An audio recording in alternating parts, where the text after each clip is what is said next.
Baik, pada pertemuan kali ini kita akan membahas teori antrian, di mana teori antrian ini merupakan cabang ilmu matematika yang mempelajari bagaimana suatu sistem ini menangani proses kedatangan, penantian, dan pelayanan. Dalam kehidupan sehari-hari, konsep ini sebenarnya sangat sering kita jumpai ya. Misalkan setiap kali server menerima request dari pengguna, atau ketika sebuah router menerima paket data, atau di mana pada saat CPU harus mengeksekusi banyak proses dalam waktu yang bersamaan. Sebenarnya sistem tersebut sedang menghadapi sebuah fenomena, yaitu fenomena antrian. Ya, artinya jika jumlah permintaan yang masuk lebih besar dari kemampuan server untuk melayani, maka akan terbentuk antrian sehingga mempengaruhi kinerja, waktunya, respon, bahkan kestabilan dari sistem. Ya, inilah mengapa perlu kita mempelajari teori antrian ya. Karena dengan memahami teori antrian ini kita akan bisa menyelesaikan persoalan-persoalan misalkan berapa waktu tunggu untuk rata-rata pengguna, lalu berapa banyak permintaan yang menumpuk dalam sistem, lalu berapa kapasitas server yang optimal ya yang diperlukan agar sistem ini tetap stabil ya. Lalu kapan kita membutuhkan metode seperti load balancing ya. Elemen utama dari sistem antrian. Dalam teori antrian, setiap sistem antrian ini pada dasarnya terdiri dari beberapa komponen utama. Yang pertama ini adalah kedatangan ya. Ini biasanya dimodelkan dengan distribusi Poisson ya. Nah, distribusi Poisson ini cocok karena sifatnya ini acak dan independen, sehingga jumlah kedatangan dalam suatu interval waktu selalu berbeda dan sulit diprediksi secara pasti ya. Misalnya mahasiswa yang mengakses LMS ini kan dia nggak mungkin datang dengan pola tetap, tetapi polanya biasanya acak ya. Kadang banyak yang mengakses, kadang sedikit yang mengakses ya, tergantung dari jam dan kebutuhan dari masing-masing mahasiswa ya. Maka untuk kedatangan ini cocok menggunakan model Poisson ya, atau distribusi acak ya. Lalu pelayanan atau service ya, ini biasanya dimodelkan dengan bentuk distribusi eksponensial ya. Di sini setiap permintaan yang masuk harus dilayani oleh server. Artinya waktu yang dibutuhkan untuk melayani permintaan ini direpresentasikan kejadiannya secara acak dengan laju kejadiannya ini secara konstan. Ya, misalnya waktu yang dibutuhkan server untuk memproses satu query database, atau waktu sebuah mesin memproses untuk satu pekerjaan, misalnya untuk printing ya. Lalu yang ketiga adalah antrian atau queue ya. Nah, ini sebelum dilayani ya, permintaan yang datang ini akan menunggu di dalam antrian ya. Jika server masih sibuk ya, artinya dia akan menunggu terlebih dahulu. Dalam sistem komputer, antrian ini juga bisa berupa buffer jaringan ya, penjadwalan pekerjaan, antrian tugas pada OS, atau misalnya permintaan antrian pada server web ya. Jika banyak permintaan datang secara bersamaan tetapi hanya ada sedikit server, maka antrian ini biasanya menumpuk ya, sehingga menyebabkan waktu antrian ini menjadi tinggi. Lalu server ini adalah komponen yang memberikan layanan, atau dalam konteks teori antrian ini juga disebut dengan saluran layanan ya. Contoh server dalam TI ini misalnya adalah CPU ya, router, lalu disk, lalu layanan mikro dalam arsitektur cloud. Jumlah server ini sangat membantu dalam mempengaruhi kinerja sistem. Artinya semakin banyak server, maka semakin kecil kemungkinan terjadinya kemacetan. Lalu disiplin antrian ya, ini ada yang PIVO, ada yang LIFO, ada priority queue ya. PIVO ini biasanya yang datang paling awal dilayani paling awal. Lalu LIFO ini yang terakhir datang justru dilayani terlebih dahulu. Lalu ada antrian prioritas ya. Ini adalah permintaan dengan prioritas tertentu yang dilayani lebih dulu. Kapasitas sistem ini menunjukkan seberapa banyak permintaan yang bisa ditampung dalam sistem, baik yang sedang menunggu dalam antrian maupun yang sedang dilayani. biasanya kapasitas sistem ini terbagi menjadi dua ya. Ada yang terbatas dan ada yang tidak terbatas ya. Kalau yang terbatas ini biasanya jika buffernya penuh, permintaan baru ini akan ditolak atau diblok ya. Tapi kalau yang antrian kapasitasnya tidak terbatas, ini antrian ini bisa menampung berapapun jumlah permintaan yang datang.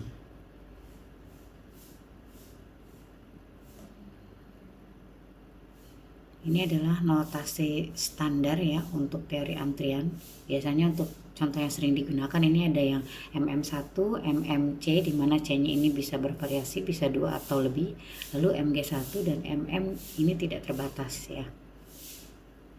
Ini adalah rumus dasar untuk MM1 ya.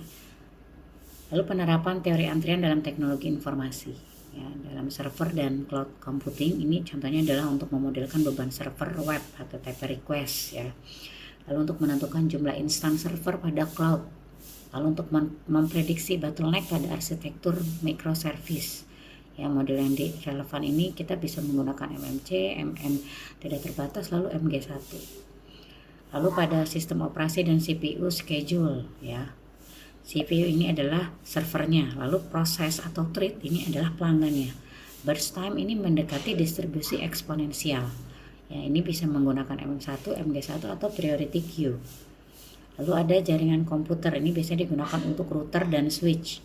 Lalu traffic internet, paket arrival di jaringan ya, atau delay dalam TCP/IP.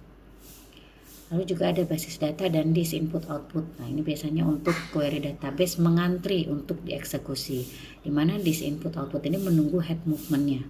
Ya, lalu analisis performa transaksi DBMS. Ya, lalu juga ada antrian pada sistem layanan TI, misalnya helpdesk, lalu customer support chat system, lalu layanan API rate limit. Ya. Oke, kita masuk ke dalam contoh kasus model MM1. Di sini contohnya adalah sebuah tempat fotokopi di kampus hanya memiliki satu mesin fotokopi dan satu orang operator. Mahasiswa ini datang secara acak untuk melakukan tugas fotokopi atau laporan mereka. Dari hasil pengamatan selama jam operasional diperoleh informasi sebagai berikut.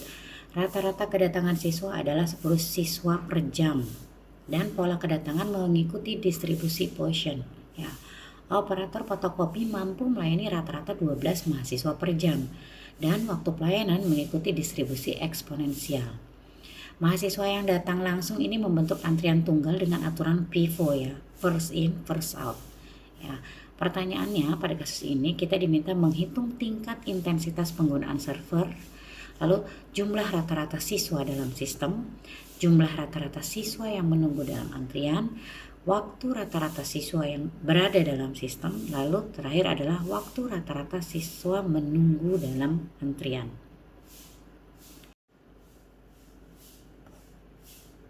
Oke, yang pertama kita lihat tadi kasusnya adalah fotokopi ini hanya memiliki satu mesin fotokopi dan satu operator atau server.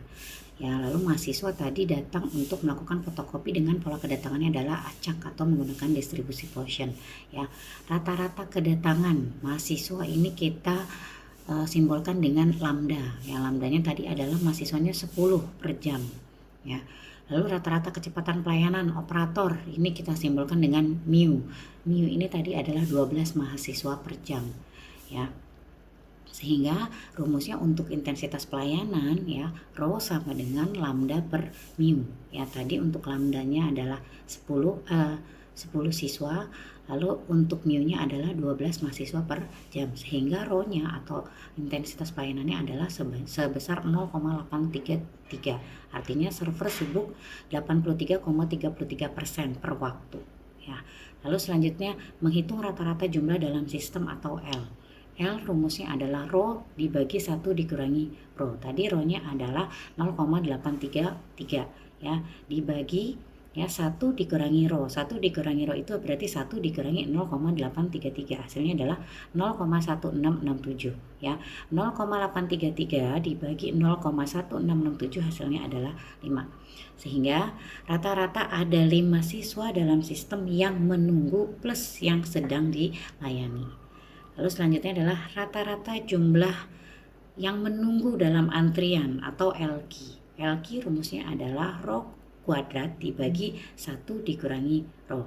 Tadi rho-nya adalah 0,833 ya. Lalu di kuadrat dibagi 1 di min rho itu adalah 0,1667.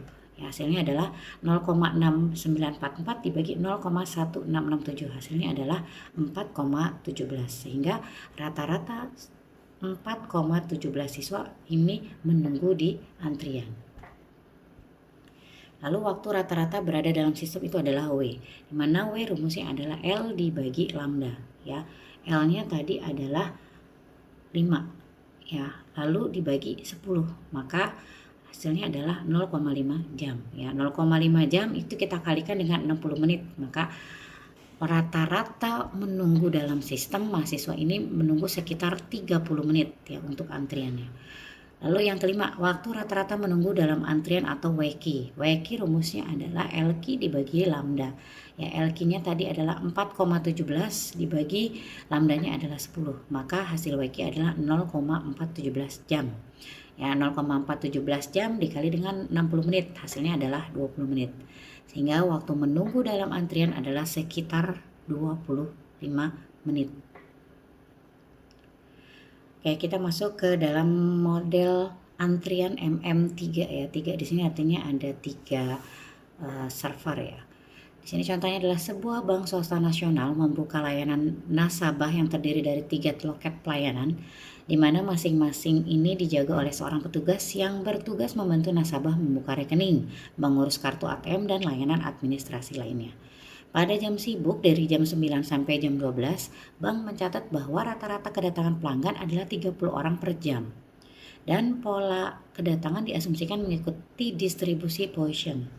Setiap petugas customer service mampu melayani rata-rata 12 nasabah per jam dan waktu pelayanan mengikuti distribusi eksponensial. Semua nasabah dilayani dengan aturan FIFO ya, first come first serve. Berdasarkan informasi di atas, hitunglah tingkat intensitas penggunaan server atau RO. Lalu peluang tidak ada nasabah dalam sistem ini adalah P0. Lalu jumlah rata-rata pelanggan yang menunggu dalam antrian itu adalah LQ. Lalu jumlah rata-rata nasabah dalam sistem L. Waktu rata-rata pelanggan dalam menunggu antrian atau WQ. Dan waktu rata-rata nasabah berada dalam sistem. Yang pertama kita hitung dulu untuk hitung intensitas per server atau rho-nya. Rho rumusnya adalah lambda dibagi C dikali mu. Ya, C ini tadi adalah jumlah servernya, tadi ada 3 ya. Lambda sama dengan 30 dibagi 3 dikali 12. Maka 30 dibagi 36 hasilnya adalah 0,833. Artinya setiap petugas ini rata-rata bekerja 83,33%. Lalu menghitung peluang tidak ada nasabah dalam sistem. Rumus dari MMC ini adalah rumusnya ya. PO ini adalah sum N sama dengan 0 sampai dengan C min 1. Lalu lambda dibagi mu pangkat N dibagi N faktorial ditambah lambda dibagi mu pangkat C dibagi C faktorial dikali dengan 1 min rho. Lalu kita buka kurung dipangkatkan dengan min 1 atau inverse-nya. Kita hitung dulu untuk lambda dibagi mu. Lambda dibagi mu adalah 30 dibagi 12. Hasilnya adalah 2,5. Lalu untuk yang bagian pertama rumus kita hitung terlebih dulu, di mana N ini dimulai dari 0, 0, 1, dan 2. Ya. Lalu untuk N-nya sama dengan 0 itu isinya adalah 1. N sama dengan 1 adalah 2,5. Lalu N sama dengan 2 adalah 3,125. Ya, ini setelah kita masukkan ke dalam rumus ya. Maka untuk rumus yang bagian pertama hasilnya adalah 6,625. Lalu untuk yang rumus yang kedua, ya ini adalah 2,5 pangkat 3 dibagi 3 faktorial dikali 1 dikurangi 0,833. Hasilnya adalah 15,625 ya. Lalu tadi yang pertama adalah 6,625 ini ya, 6,625 kita masukkan. Lalu yang kedua adalah 15,625, hasilnya adalah 2,22,25. Ya, lalu tadi rumusnya adalah kita pakai dikalikan dalam kurung inverse ya. Kalau kita inverse berarti kita bagi dengan 1. Maka untuk hasilnya adalah PO di 1 dibagi 2,25. Hasilnya adalah 0,0449. Lalu yang ketiga adalah hitung LQ ya. Nasabah rata-rata menunggu dalam antrian. Kita menggunakan rumus Erlang ya. Rumusnya adalah LQ sama dengan lambda dibagi mu pangkat C dikalikan dengan rho dibagi C faktorial dikalikan dengan 1 min rho kuadrat lalu dikalikan dengan PO ya, P0 tadi ya. Masukkan nilainya, kita masukkan tadi ya. Untuk LQ-nya ini adalah 2,5 di pangkat 3 dikali 0,833 dibagi 6 dikali 0,1667 pangkat 2 lalu dikali dengan 0,049. LQ-nya adalah 3,51 sehingga rata-rata ada 3,51 pelanggan menunggu dalam antrian. Jadi untuk rumus ini berhubungan satu dengan yang lainnya ya. Untuk yang tadi di awal jadi kita harus hitung terlebih dahulu. Lalu hitung L, jumlah nasabah dalam sistem. Rumusnya adalah LQ ditambah lambda dibagi mu ya. Ini adalah 3,51 ditambah 2,5 hasilnya adalah 6,1 sehingga rata-rata ada sekitar 6 nasabah dalam sistem. Lalu yang kelima adalah menghitung WQ atau waktu tunggu antrian. WQ rumusnya adalah LQ dibagi lambda ya. 3,51 dibagi 30 hasilnya adalah 0,117 jam. 0,117 jam dikali dengan 60 menit ya. Jawabannya adalah 7,02 menit sehingga rata-rata waktu ya untuk orang yang antri ini adalah kurang lebih sekitar 7,02 menit ya. Lalu yang keenam adalah hitung W, total waktu dalam sistem. W rumusnya adalah L dibagi lambda. L-nya adalah 6,01 ya, tadi sudah kita cari untuk L-nya. Lalu untuk lambdanya adalah 30 sehingga jawabannya adalah 0,2003 jam. Jangan lupa dikalikan lagi ke dalam satuan menit. 0,2003 dikali 60 menit jawabannya adalah 12 menit. Sehingga rata-rata nasabah ini berada dalam sistem ini sekitar 12 menit. Oke, selanjutnya kita masuk ke dalam contoh kasus MG1. Di sini Divisi Teknologi Informasi di sebuah universitas memiliki satu server pemrosesan dokumen yang menangani file-file tugas yang diunggah oleh mahasiswa. File yang masuk ke server datang mengikuti distribusi Poisson. Selama periode pengamatan diperoleh data sebagai berikut. Rata-rata kedatangan file adalah 1 file per jam. Waktu pemrosesan file tidak mengikuti distribusi tertentu, ya tidak eksponensial karena ukuran file pelajar ini sangat bervariasi. Rata-rata waktu pelayanan file adalah setengah jam. Simpangan baku waktu pelayanan adalah setengah jam. Dengan demikian, varians waktu pelayanan vars S ini sama dengan 0,5 kuadrat atau sama dengan 0,25 jam. Karena proses kedatangan adalah Poisson, waktu pelayanan memiliki distribusi umum G dan hanya ada satu server, maka sistem ini dimodelkan dengan antrian MG1. Ya, yang ditanyakan adalah hitung tingkat pemanfaatan server row-nya. Lalu hitung rata-rata menunggu dalam antrian. Lalu hitung waktu total rata-rata yang dibutuhkan file dalam sistem. Lalu hitung jumlah rata-rata file yang menunggu dalam antrian atau LQ. Dan terakhir hitung jumlah rata-rata file yang berada dalam sistem. Rumus yang dipakai ini adalah menggunakan rumus Polazek-Knudsen ya. Untuk model MG1 berlaku rumus rho sama dengan lambda E dikalikan dengan S. Untuk WQ-nya rumusnya adalah lambda E dikalikan dengan S kuadrat dibagi 2 dikali 1 min rho, di mana S kuadrat ini adalah pada saat pemesanan ya dari waktu layanannya. ES kuadrat sama dengan var S ditambah ES kuadrat. Lalu LQ rumusnya adalah lambda dikalikan dengan WQ. W rumusnya adalah WQ ditambah ES. L rumusnya adalah lambda dikali W sama dengan LQ ditambah rho. Ya, jadi untuk masing-masing model ini rumus yang digunakan juga berbeda-beda. Yang pertama kita hitung rho-nya dulu. Rho sama dengan lambda ES. Ya, berarti tinggal dikalikan 1 dikali dengan 0,5. Jadi server sibuk ini rata-rata 50% waktu. Lalu yang kedua, hitung ES kuadrat ya, dengan tadi variabel S-nya adalah 0,25 dan ES-nya adalah 0,5. Maka ES kuadratnya adalah 0,25 ditambah 0,25 sama dengan 0,5. Lalu yang ketiga adalah hitung WQ. WQ ini rumusnya adalah lambda E S kuadrat dibagi 2 dikali 1 min rho ya.